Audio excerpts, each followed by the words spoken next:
Mavambo, Genesis 1 verse 1. Pakutanga Mwari akasika matenga nenyika. Zvino nyika yakanga isina kugadzirwa uye isina chinhu. Rima rakanga riri pamusoro pemvura yakadzika, uye mweya waMwari wakanga uchigara pamusoro pemvura. Uye Mwari akati, chiedza ngachivepo. Chiedza chikavapo. Mwari akaona kuti chiedza chakanga chakanaka, uye akaparadzanisa chiedza nerima. Mwari akatumidza chiedza kuti masikati, uye rima akaritumidza kuti usiku. Uye madekwana akavapo nemangwanani akavapo zuva rokutanga. Uye Mwari akati, ngapave nenzvimbo pakati pemvura kuti iparadzanise mvura nemvura. Saka Mwari akaita nzvimbo uye akaparadzanisa mvura yakanga iri pasi penzvimbo iyi kubva pamvura yakanga iri pamusoro payo, uye zvakaita saizvozvo. Mwari akatumidza nzvimbo iyi kuti denga, uye madekwana akavapo namangwanani akavapo zuva rechipiri. Uye Mwari akati, mvura iri pasi pedenga ngaiungane panzvimbo imwe chete, uye pasi pakaoma ngapaonekwe. Uye akaita saizvozvo. Mwari akatumidza pasi pakaoma kuti nyika, uye mvura yakaungana akaiti makungwa. Uye Mwari akaona kuti zvakanga zvakanaka. Ipapo Mwari akati, nyika ngaimere seuswa, miriwo inobereka mbeu nemiti panyika inobereka michero ine mhodzi mukati mayo, maererano nemhando dzayo dzakasiyana-siyana. Uye zvakaita saizvozvo. Nyika yakameresa uswa, miriwo inobereka mbeu maererano nemhando dzayo, nemiti inobereka michero ine mhodzi mukati mayo, maererano nemhando dzayo. Uye Mwari akaona kuti zvakanga zvakanaka. Uye madekwana akavapo namangwanani akavapo zuva rechitatu.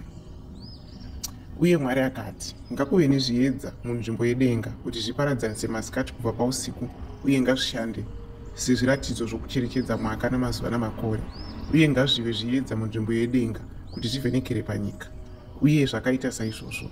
Mwari akaita zviedza zvikuru zviviri, chiedza chikuru kuti chibate ushe masikati, uye chiedza chiduku kuti chibate ushe usiku. Akaitawo nyeredzi. Mwari akazviisa munzvimbo yedenga kuti zvivhenekere panyika, kuti zvibate ushe masikati nousiku, uye kuti zviparadzanise chiedza kubva parima. Uye Mwari akaona kuti zvakanga zvakanaka. Uye madekwana akavapo namangwanani akavapo zuva rechina. Uye Mwari akati, mvura ngaive nezvisikwa zvipenyu, uye shiri ngadzibhururuke pamusoro penyika munzvimbo yedenga. Saka Mwari akasika zvisikwa zvikuru zvemugungwa nezvipenyu zvose zvinokambaira zvinogara mumvura maererano namarudzi azvo, uye neshiri dzina mapapiro maererano nemarudzi adzo. Uye Mwari akaona kuti zvakanga zvakanaka. Mwari akazviropafadza akati, berekanai muwande, muzadze mvura iri mumakungwa, uye shiri ngadziwande panyika. Uye madekwana akavapo namangwanani akavapo zuva rechishanu. Uye Mwari akati, nyika ngaibereke zvisikwa zvipenyu maererano nemarudzi azvo, zvipfuwo, zvisikwa zvinokambaira panyika, nezvikara zvesango, chimwe nechimwe nemhando yacho. Uye zvakaita saizvozvo. Mwari akaita mhuka dzesango maererano nemarudzi adzo, zvipfuwo namarudzi azvo, nezvisikwa zvose zvinokambaira panyika maererano nemarudzi azvo. Uye Mwari akaona kuti zvakanga zvakanaka.